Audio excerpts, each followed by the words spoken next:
what's going on, people? You're watching the Unity sessions on TLDTV. We're joined here today by a very talented author, first author as well, by the way. Yeah, Tumi. Okay, tell them a little bit about yourself. So I'm 30. It's actually my birthday tomorrow. Oh, nice. Yeah. Happy birthday in advance. Thank you. So I'm a history teacher in North West London. I've been teaching for about 8 years. And I'm a youth leader at my local church. Okay. And last year I released my first book. Way. Clap for that. Thank you. Set a sound effect. Yeah. So what got you into writing? Has it always been a part of your life, or?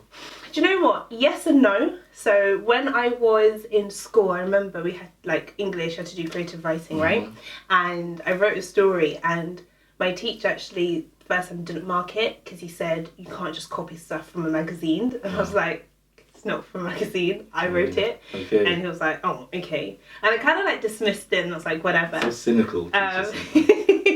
But kind of into creatives and stuff. Like I did drama, and I did drama at local church. And I did do poetry like in and out of uni, just as a way to more like express myself. But before writing the book, I wouldn't have actually said I'm a writer. I did enjoy writing, but I don't think it was anything I took particularly seriously, if that makes sense. Okay. And the focus of this is relationships. Is it kind of your other creative output's always been like relationships and things like that? Or? Definitely. I think it's always been like a way to kind of like express myself when I was feeling frustrated, maybe during like difficult times, especially actually when I came to know Christ much deeper. A lot of my work was with my relationship with him, actually. So yeah, my writing has typically been centered around relationships.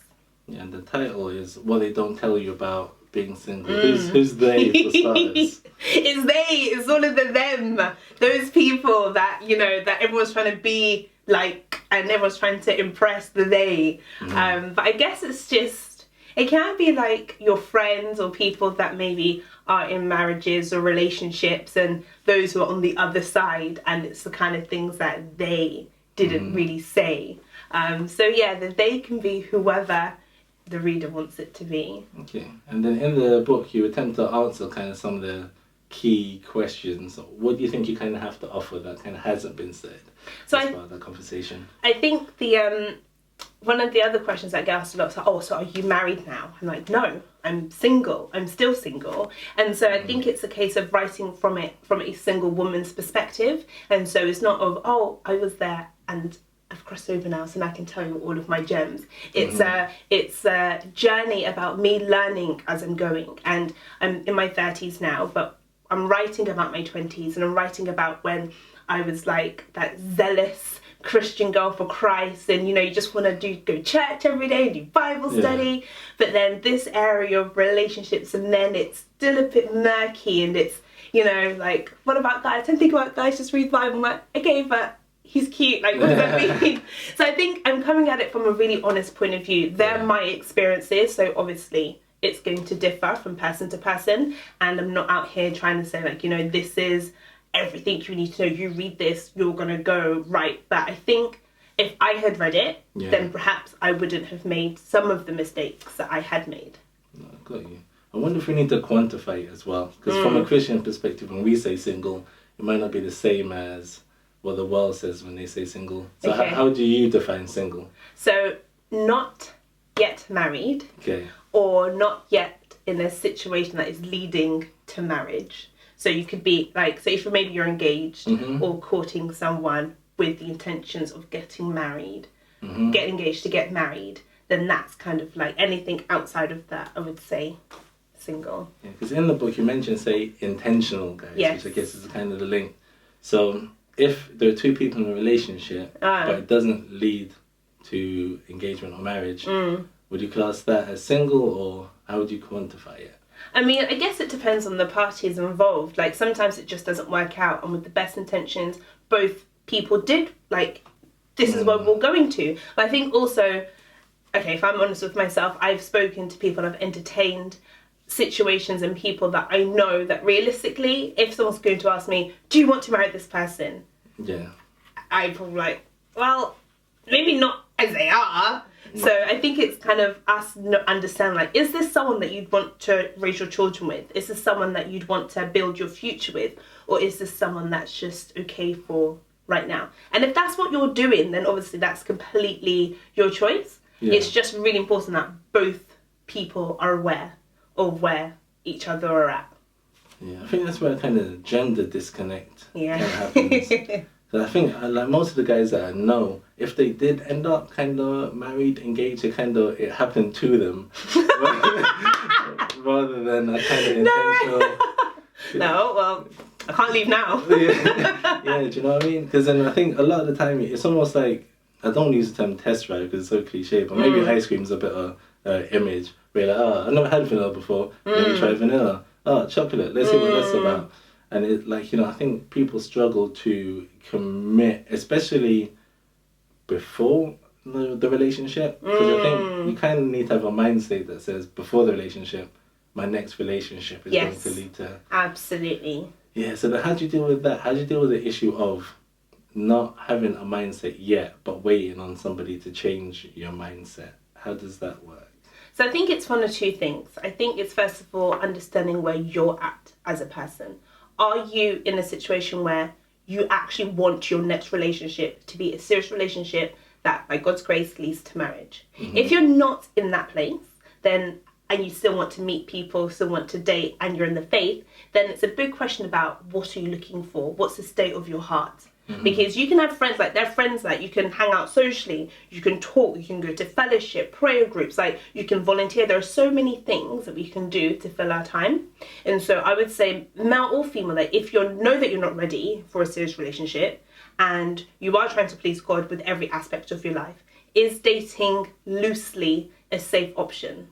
Because if there are no kind of expectations and kind of no boundaries, that's almost a recipe for disaster. Because if you're not looking for something, then you'll almost look for anything.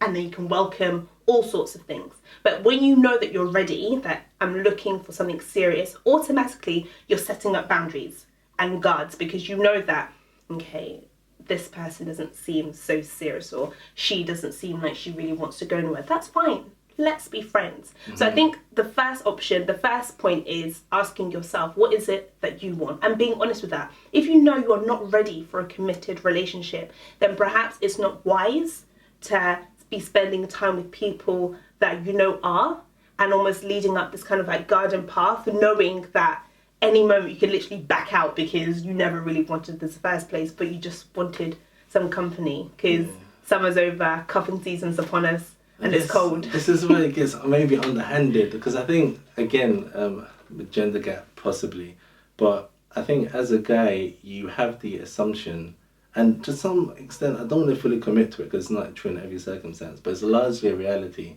that I think a lot of Christian women are leading to marriage and kind of in their approach in a relationship, and potentially in some cases outside of the church as well, whereas when a guy, if you're not ready, you kind of have some tough choices to make now.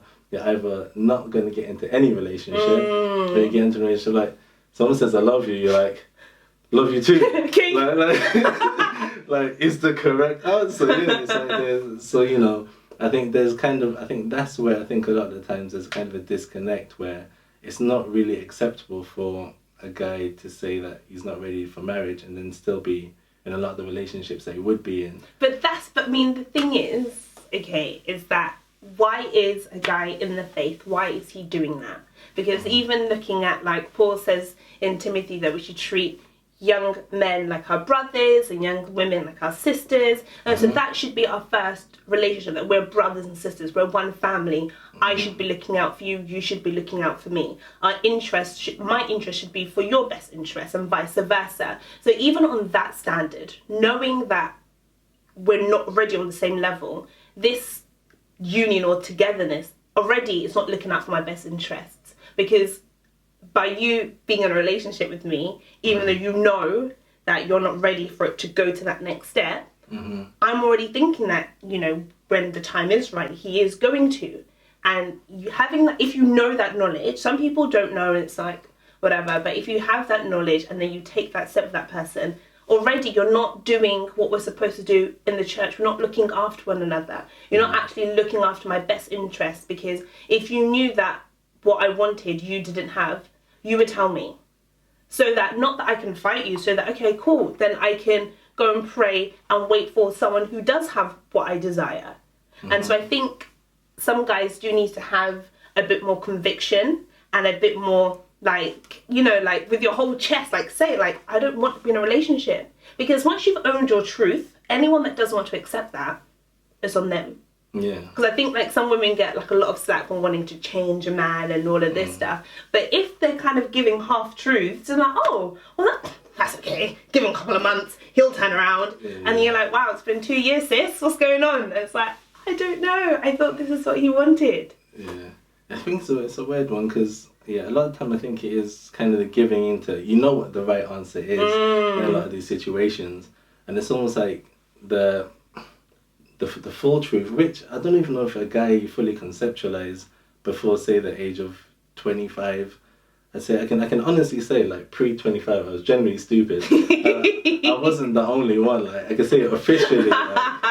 Like, and I think if you stop and like look at a lot of like young guys, like it speaks for itself. The kind of, I think the kind of decision making and kind of the care taken externally of someone else. It's like, you know, guys are still like skateboarding and breaking their own knees, let alone like looking to take care of someone else. Like relationship, we've got like football on Saturday, then I've got like a training on Sunday, and then like boot camp, this, that, the other. Yeah. So this wouldn't necessarily say we mature at a different stage, which I know a lot of people say, but I'd say our kind of focuses, I think, are in different places during that time period. I'd say pre-30, definitely like pre-25 and such.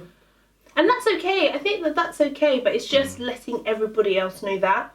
And I think, you know, as I think, especially like if you've gone to uni, when you do get into your 20s, you're earning like more money, becoming slightly more independent. You know, we obviously do want, I mean, we are relational people. Everybody wants a relationship. But I do think there are some instances where you kind of want the comforts of a relationship but don't really want the commitment of it. And I think an issue with that is, I don't know what it is with accountability in men, but having like like a big brother system where having an older guy and it's like, what's going on with you and that girl? I'm like, nah, that's not, you can't be doing that, because I'm telling you. That's the thing as well though, because the bar, it's like, I haven't looked at statistics, but generally speaking, from what I see with my eyes around, you have some kind of two-party households where it's like husband, wife, mum and dad. Predominantly it's going to be mum plus like kids, it feels, without me looking at stats. And I think kind of a lot of lessons can be passed from mother to daughter. Yeah. But when it comes to the mum trying to raise a man, and I'd say there's definitely a disconnect there. And then I find the ones that we're trying and are kind of doing the right thing as far as, okay, yeah, I'm in the church, I'm not committing crime, definitely going to uni. Like for those guys, in terms of where the bar is, like I remember for me, it's like if I wasn't cheating, I was like, yeah, I'm doing pretty good. Doing alright. Haven't been to prison, not cheating, guys. Hi, how you doing? And like that kind of extra step in terms of like stewardship and kind of accountability, and that it's like so far out, especially in terms of to what extent are you able to kind of teach yourself, you know, and say biblically I'd say there's intellectual and spiritual guidance, but I think as a young person, the physical element to some extent may be unaccounted for, and then you see a lot of failure in that element specifically. Solomon's, David's, etc., Samson's, like their ability to manage relationships. Matter of fact, now that I think about it, there's not many in there. But I think looking back at that, like mentorship, and so I think there's a real big push, not only just for men and younger men, but for women and younger women, just to really pour into those coming up after us, and we to be seeking those above us, to seek that help, to ask for help, to look for someone. Like, I mean, a mentor isn't necessarily going to be like, okay, I'm going to be here to help you. Normally it's the mentee that chases the mentor, like, I need you, I need you. Like, we're chasing after that person because we know that what they have to offer is valuable to us. And the Bible is full of mentor and mentee relationships. And I think we need to definitely incorporate that a lot more, just not only in the church but with everywhere. I mean, with career, you look at someone who has a position that you desire.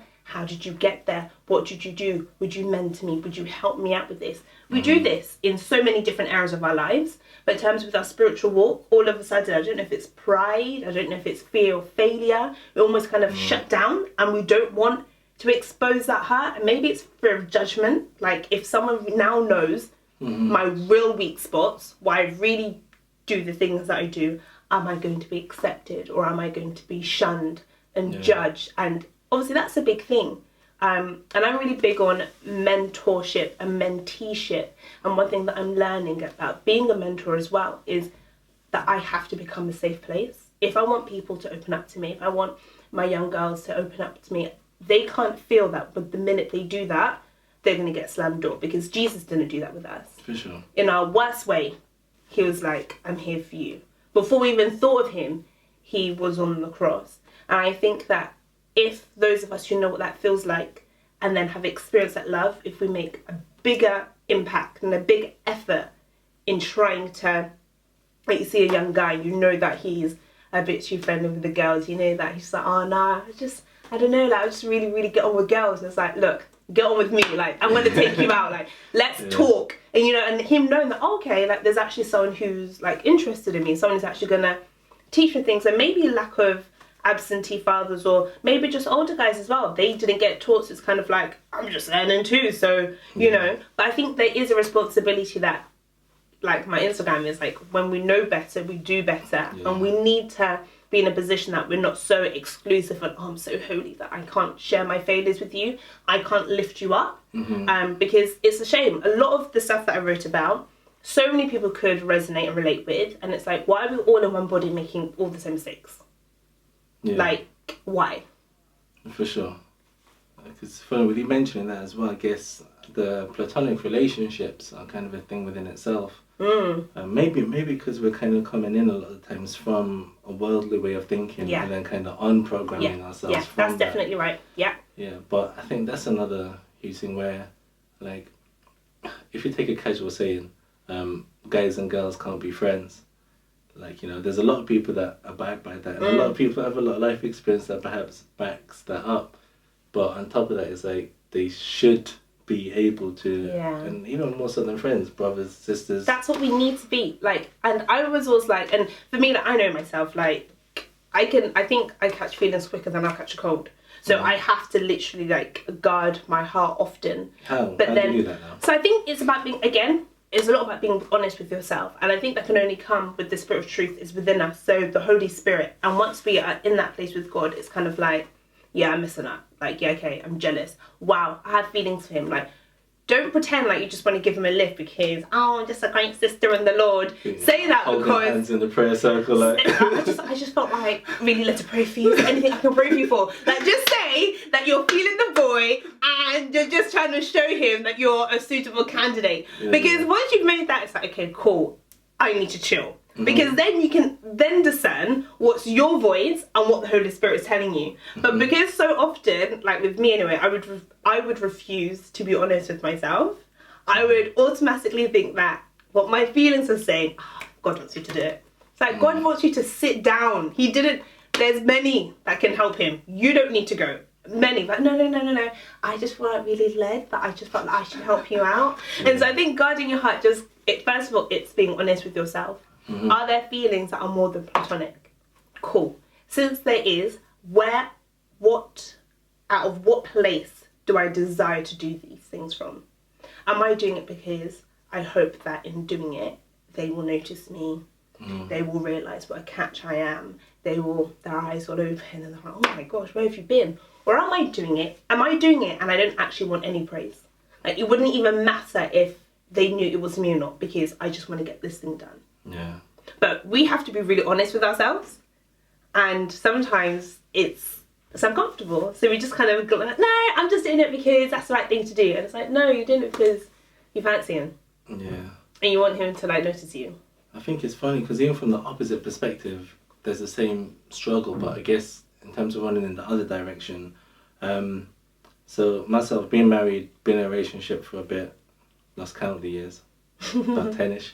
I found it's also difficult from the perspective of dealing with, say, women that are single, can't even be in a relationship sometimes, but you kind of, I think the catch and feeling things you talk about, I think often, especially people who may not necessarily have had the best of lives, if they kind of end up being treated in a certain way that is kind of not necessarily how they used to be treated, it's like better, and then you kind of listen, and then you're there for them, and you find yourself in a weird uncomfortable zone, which I think crosses over to the kind of mentor and a mentee relationship sometimes as well, where often things will get to a place where I have to like just quickly either toss it to a female person or you can take over, or keep it like you're both maybe doing it together, or so no one is confused. And I think that's a valid point in the sense that for some women, like being hurt so badly, being treated so poorly, that when a genuine Christian brother does come up and he is like, oh, did you get home okay? Are you alright? Like genuinely checking after you like a brother should, it's almost like, oh my gosh, I think he's in love with me. And it's like, no sis, that's just what a brother should be doing. And I think there's also for us that we have our minds renewed, and and teaching young girls like this is the normal. Anything below this is off standard. But obviously the world that we live in, the culture that's given, I mean, like women almost like should be excited, like the bare minimum, like, oh my gosh, she doesn't cheat, you're so lucky, what a good guy you have. And I'm are you joking me? But I mean, this is what we're being fed. So then, like you said, we come in from a broken world, we come in from a broken place into the church, and we do bring that into the church. And the church is a hospital, and I think I forget that a lot. And you forget that you're dealing with broken people, and it is just pushing that gospel like we are meant to love, but then, like you said, we love with boundaries. So if you have a connection with a younger girl, but there's also a sister that can mentor with you. So it's very clear, that, hey, I'm your older brother, this is strictly whatever. And then the minute those weird things start to flare up, it's okay. And I think one thing that happens that often, I think both sides, we can see the signs where, I think that there may be, or I think she may be, but for me anyway, there's been a maybe bit of an issue of pride where I think that I can handle it. So instead of taking a step back and being like, hey, Lord, I need help. Like, no, it's fine. I can handle it. And I'm strong enough. Oh, please. They're not even a temptation for me. And then before you know, you're like, oh my gosh, like, how do I even get here? And we need to be like, hey, like, don't stumble. Like, you're barely making it through the grace. So don't take that for granted. And if you need help, like, call it. Like, he's a helper. And often I think sometimes you think, I don't struggle in this area anymore. I've been a Christian for 10,000 years. I know this stuff. And it's like, nah, the flesh is weak. Yeah, daily, the flesh is weak. That's why I have to kill it daily. It's consistently weak. So we need to be like on our guard as well. Yeah, and that's one of the millennial things that you kind of mention in the book as well is online dating. Yes. Single and ready to Christian mingle. Oh my gosh, that is hilarious. What's your view on that? To be honest, like, I would never say to anyone, like, cannot online date. I mean, to be honest, Instagram could be a form of online dating. You slide in someone's DM and then you make a connection. I mean, hey, I wouldn't never say that that's a wrong thing to do. And I've dabbled in it on and off. But for me, the key question is always with your heart. And the reason I've always been on and off is that I'll sign up and I'm like, oh, and then I'll come on off again. Because for me, when I have gone on there, I feel like it's almost like a fear. Like you don't trust him that he will do it. So you want to take matters into your own hands. I mean, you can't just literally start talking to strangers on the street, but you can talk to strangers online. So I would never say to anyone, that's wrong, that's a sin. Whatever you're comfortable with. And if you're going on there, then you be safe. If you're meeting up with someone, obviously, you tell people who you're meeting up with, where you're going in a public place and all of that stuff. So I would never tell anyone not to or to do it. but I would say, what is your heart saying? Because there are a lot of wolves in sheep clothing. And if you are desperate looking for love, you're tired of your circle, you think that this is the only hope for you, that desperation, like a wolf he will smell it. And I mean, there's been horror stories on like Christian mingling and all different types of Christian type of sites, because unfortunately men and maybe women, they can see that people are desperately looking for love, and they can see that they can milk them and they can just completely take it away. On the other side, there've been love stories like we met, we connected, we ended up having mutual friends of somewhere, and got married, have babies, and that was it. Like, starting the church now. Literally, like, it was just one click away. Like, love was one click away. So, I mean, I don't think it's one shoe fits all, but I would just say that, for me anyway, that my issue is always checking my heart. And if I'm doing anything because I'm trying to run ahead from God, if I'm doing anything because I think that God can't do it, then obviously I don't think he's going to glorify himself in that situation. In the same way, like, if I got introduced to a guy and my friend was like introducing me or whatever, and then I was like, yeah, I'm just going to message him first because I don't think he's going to do it. That's fear. And so it's kind of like, would God bless that? I don't know. So I think we always have to have like a heart check. Why am I doing what I am doing? What do you think is the kind of driving force there towards online dating? I mean, I think times are changing, like realistically. I think we're way more online than we are. Even when we're out, we're on our phones. So I think there is definitely a place for it. There's a market for it. There are some people whose schedules don't allow them to be so social anymore. And so there is kind of a comfort that I can meet someone if I'm working long hours and I've got this, and this. So I think in terms of the way society is changing, I mean, we shop online, we buy online, like the next step is like, why don't we date online? Like it's not far-fetched and stuff. So I think that's what it is. Like, it's not such an odd thing anymore. I think like 5, maybe 6 years ago, it was a bit like, you're doing what? Yeah. Like, you're going online to meet a guy?